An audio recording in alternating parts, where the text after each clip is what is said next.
じゃあ、はじめに自己紹介をさせていただきます。一橋大学大学院の経済理研究科に所属しております福本由里と申します。よろしくお願いします。I'm Ashley. I'm a year abroad student from England and I'm majoring in Japanese language. So we welcome you to our promotion movie presentation. よろしくお願いします。お願いします。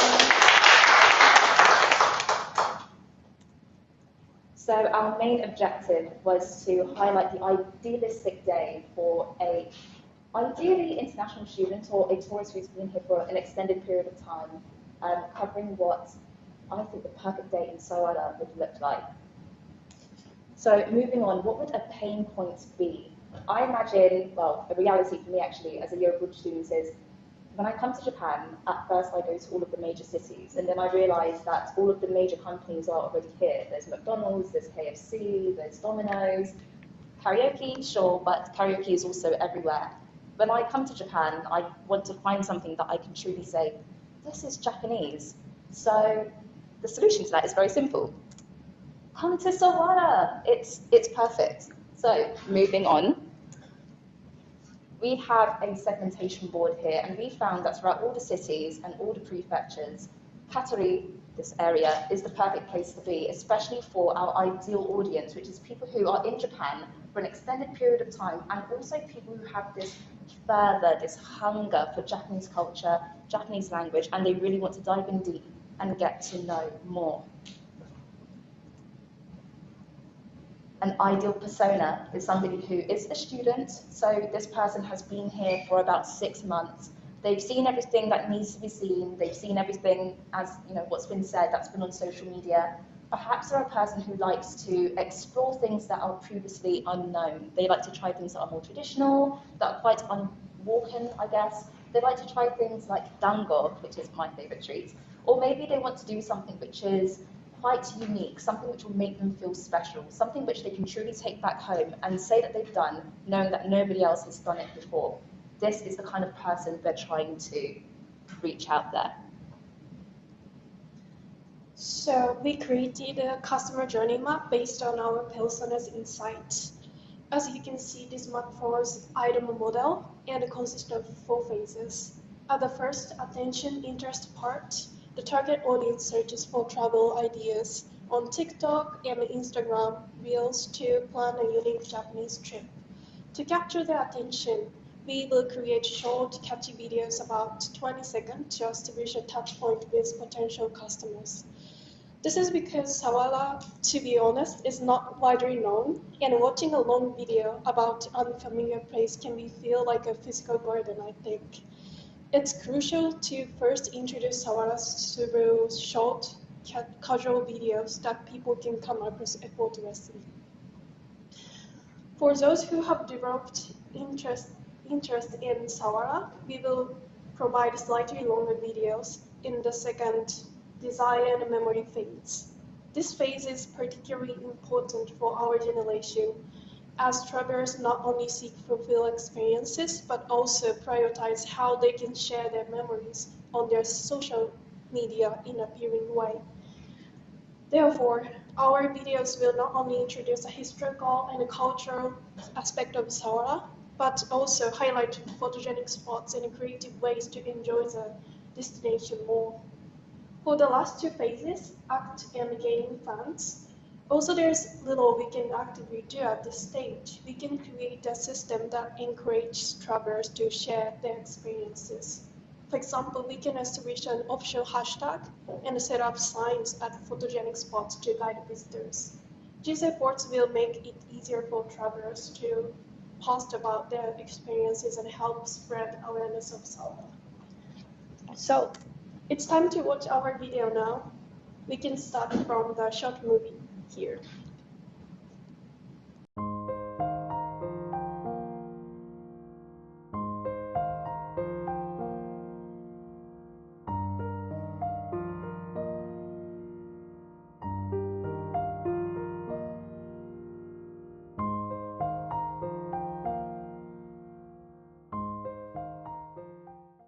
This is our short movies, and I can explain some tips we used in these videos. For the theme from the word from Studio Ghibli, you can see in the screen, we use the tips called brand association. Studio Ghibli has a strong brand image worldwide, including in Western countries. By kind of renting brand image of Studio Ghibli, we can immediately capture attention and evoke curiosity. For the next part, we strategically chose to display the location at the end and to leverage narrative marketing and suspense effect. According to Zeigarnik effect, people are more interested in completing information. By initially withholding the location at the start, we encourage viewers to wonder, where is this? This narrative approach creates a story-like experience, highlighting immersion and maintaining engagement until the very end, which makes the content more memorable. So moving on to the explanation for the longer video, I'm going to do little talking here because the video is quite long. However, besides the main themes here, which walk through the ideal day, I want somebody to come here and think, this is so Japanese, this is so traditional. I want somebody to come here and think, I want them to be able to walk away thinking that there is a type of heritage, there's a cultural richness, which I do mention in the video, which is something which is truly profound, something that's truly touching, and something that they can take back, and it would leave a positive inflection on their experience in Japan. That's my bias, though. Also, I think that, and I may be wrong, Sawara is a place where there is growing popularity, there's a growing discussion amongst local people here in Japan. However, I can attest, my friend here can also attest that coming here was an entirely brand new experience. And I would like that to be reflected in the video as well. So we open with a couple of news clips and then we progress into the narrative. So with that said, let's watch the longer video. Sawara. What is it about this town that's so great? Well, imagine stepping back into Japan's Edo period without the crowds of Kyoto. This is Sawara.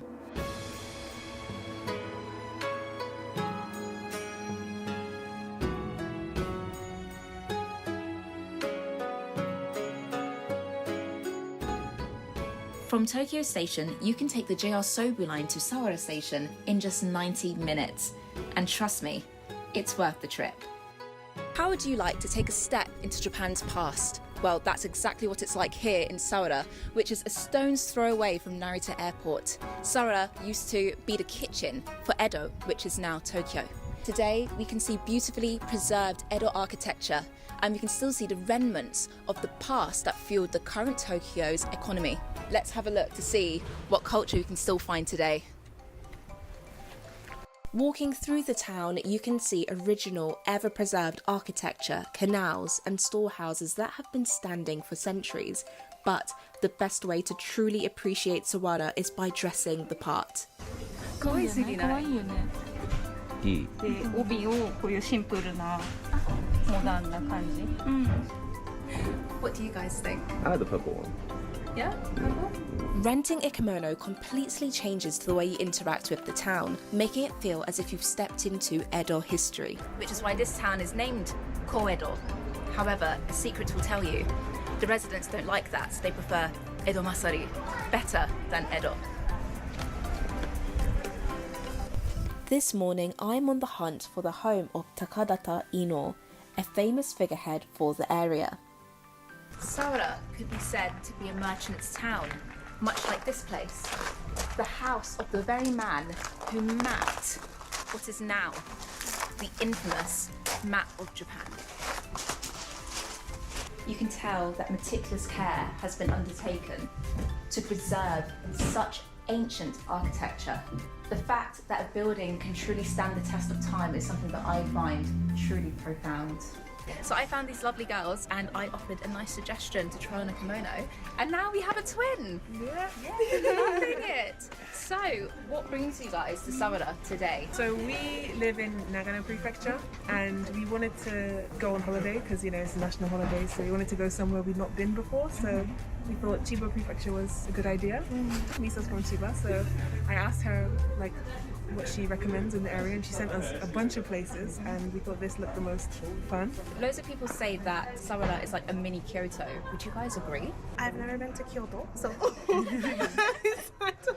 Yeah, I think it definitely has the old vibes, the wooden kind of structures and stuff like that.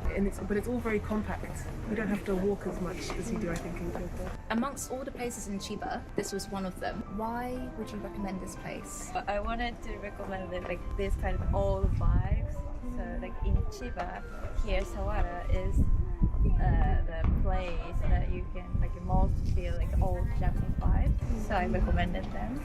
And just by taking a short stroll down by the river, you are invited to try local and traditional cuisine. Unagi is eel, and this pairs excellently with some sake. Perfect because there's a sake brewery just down the road.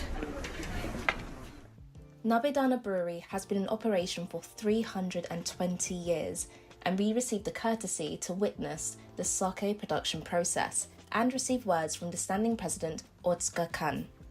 Between yourself and this brewery, do you find that there's a relationship with the local community here?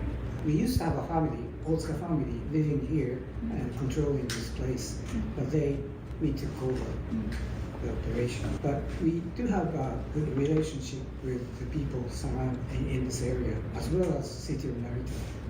Every bottle starts with one key ingredient, koji rice, a special mold-inoculated rice that plays a crucial role in fermentation. It's naturally rich in enzymes that aid digestion, and in Japan it's even used as skincare. And surprisingly, it's sweet. And once that koji has been carefully cultivated, it's time to start the fermentation process. As we step further inside, we see large fermenting bins where different strains of sake are developing their unique flavour profiles. By simply observing and smelling the bins, we could already tell how the yeast was shaping the final product. Some strains create a delicate sweetness with hints of melon, whilst others give off a sharper and more aromatic tone. It's freezing in here. It's really cold. As the sake ferments, it sits in these floor-embedded bins where natural carbonisation develops from the CO2 released during the process. We were invited to taste the sake while it was still alive, before filtration or pasteurisation, and the first thing you notice is that slight effervescence, a natural, almost champagne-like layer that dances on your tongue. But nothing prepared us for the moment we were invited to smell the CO2 being emitted from the fermentation. It was quite a shock. If you've ever smelled smelling salts, it also had that effect. If you were to breathe in too deeply, it just feels sharp and you can feel it go straight to your head and it literally jolts you, it gives you a shock. But I had to go in twice because the smell is really inviting, it's really sweet. I do think a tour like this is something that I'd have to recommend. Even if you don't try it, it's definitely very insightful and it makes you feel a bit special just for being in here and seeing the sights that other people don't usually see. Once fermentation is complete, next is separation. We saw two types of compression machines used to extract the liquid from the fermented rice mash. What's left is a byproduct known as sake kasu. Ensuring nothing goes to waste, after compression, the remaining rice whey is separated and repurposed, placed into bins and given to local cattle as feed. It's a sustainable practice that ties sake brewing back to the local community. And as a surprise, we got to taste a byproduct of this, a dry, cracker-like snack made from the leftover solids. It makes your mouth kind of dry. So it's a privilege because this place has been brewing sake since the 1600s, and you can really truly see the heritage of what's lying around it. They've been able to preserve these amazing wooden beams and infrastructure while simultaneously building around it over the years, so it can still tolerate the ever-turbulent land that Japan has. Now, if you come through here, the tour's now coming to an end, but there's always more to see, and forgive the poor weather today. Now, this place, which is absolutely amazing, is only 20 kilometres away from Narita Airport. It means you're so close to Tokyo, of a very rich town, which is very reminiscent of the Edo period. You get to taste one of the best drinks Japan has ever made. Let's have a look.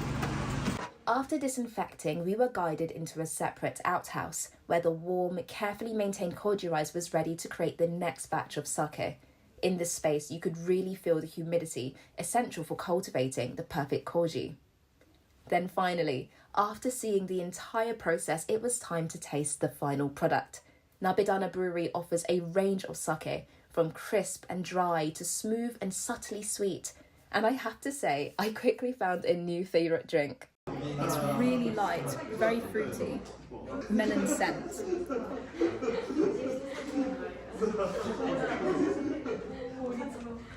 It's my favourite by far. Kanpai. Kanpai. Uma. This would be absolutely gorgeous in the summer. It's gorgeous 24/7, obviously, bro. This is just absolutely refreshing. If you had a fruit plate right now, let me lie down. Give me a punnet. Yeah. You just, oh my. Imagine if that can be the image we get from drinking this. Try. Honestly, you should try. The best thing about sake tasting is that you never know what flavour you're going to meet. Specifically, it smells almost grape-like. There's something about a little bit earthy about this one. Ooh. It doesn't burn in your mouth. It doesn't necessarily burn in your throat, but it's very aromatic. I wish I could invite you, implore you guys to come here, to come to this brewery. There's something so culturally rich. In every room you go into, you're taken straight back into the past, 300-400 years. Now, I'm delaying it because I really don't want to say goodbye to these glasses, but let's have it. Wow. It's very, very sweet, very, very alcoholic. If you enjoy a sweet wine, you would like this.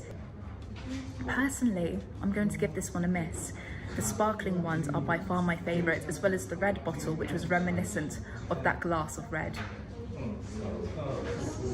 How delicious. I'm going to be cheeky and see if I can sneak myself one more glass. Sawara, in all, is more than just a pretty town. It's a living piece of history.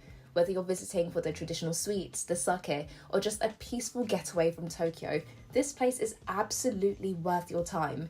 So let's have a cheers to discovering Japan's hidden gems.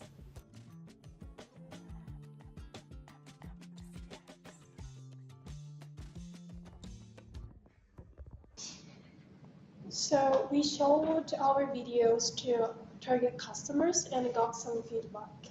So for the short one, we got the evaluation that the balance showcase of food, scenery, and sake effectively highlights the diverse ways to enjoy Sawara.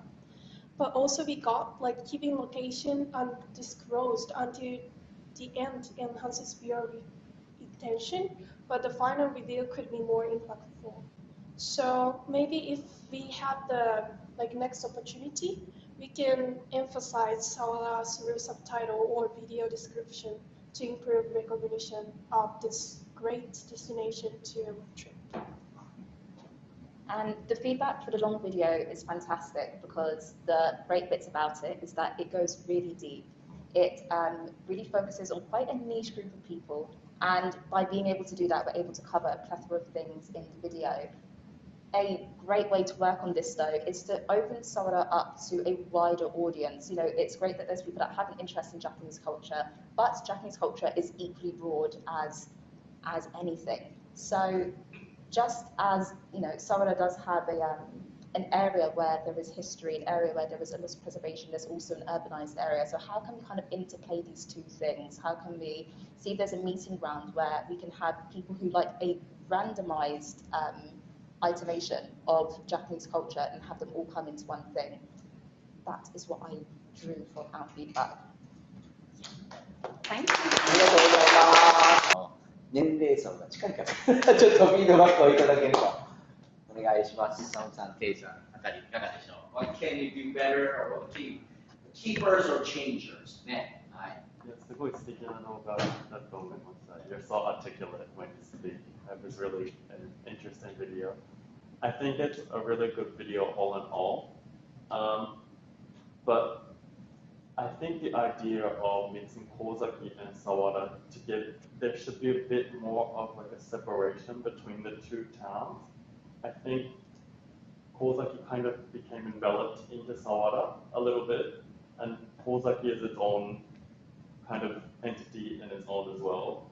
So maybe separating Sawara and Kozaki a little bit more would help to emphasize that they're close in proximity, but they're still two different places with two different histories next to each other, but they're coinciding kind of in a way. だからこれだけ見るとなんか勘違いしてしまうようなサワラの中にナベラさんがあるように見えるっていうのじゃなくて近いけども違うっていうところをもうちょっと明確にした方がロングムービーですね。はい。A さんなんそうですね。本当に同じあれが感じて、でさらにはちょっとの改善点にはあるんですけど、もうちょっと字幕だったり。文字を入れて、ここはサワラとかナベラナブルワリーとかもうちょっと、言ってるだけでは多分みんなちょっと聞き取れない時もあったりとか、もうちょっと文字を入れてロン語社にも入れたらいいなと思います。いかがですか、そこそこ、ね、バランスがあるんですよね。そのミステリアスなところと答えを上げるところの微妙なバランスっていうのが苦労されたと思うんですが、いかがですか。そうですね。ショートの方はやっぱりこう最初の5秒とかでスワイプするのが決まっちゃうのかなっていうふうに思ったので、こうジブリの世界からみたいなのを強調して最後に出そうかなっていうふうに思ったんですけど、確かにこうステーションの動画だけだとまず英語の文字も小さいですし、漢字が読めないともうどうにもならないっていうのはおっしゃる通りだなっていうふうに思うので、次回もしやる機会があれば最後のサワラっていうところの字幕に最初から入れずにステーションの動画が映し出されたところで出してもいいのかなっていうふうに思ってます。出してもらってから最終的にいただいても結構なんですけど大丈夫ですよ。はい。はい、皆様はいかがですか。質問があったのはショートとロングってそのリンクするんですか。つまりショートでパッと見ましたと。でなんだこれはって言ってもうちょっと知りたいって言った時に、ロングを作っているんで、そこはどうやってこう飛ぶことができるっていう仕組みなんですか。確かにそこまでちょっと考えられてなかったんですけど、こう私たちの世代ってさっきイさんも言ってたんですけど、ショートで出てきてすごく興味が湧いてからじゃあここ行ってみたいなっていうのでこう長い動画とかネットとかで情報収集をするっていうそういうこう道があるような気がするので、確かにそうですね。もしこうそこの壁ショートからロングに行くような壁を小さくするのだとしたら、このショート動画のコメント欄とかに何かロング動画に飛べるような URL を貼っておくと、そこのこう障壁、心理的な障壁っていうのが少なくなるのかなとお話聞いてすごく思いました。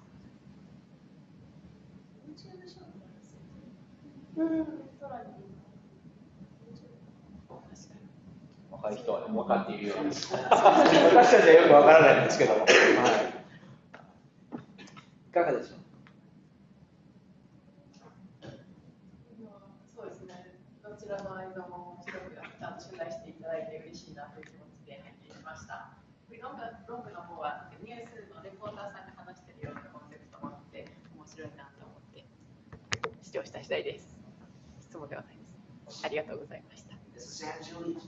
Ashley from BBC みたいな感じですね。インタビューした人も知り合いになって面白かったです。出てきた瞬間びっくりしました。長野のそうです。知り合いです。仕事一緒になって。そうなんですね。触らない来てるか出てきた瞬間はい。じゃあ、ありがとうございました。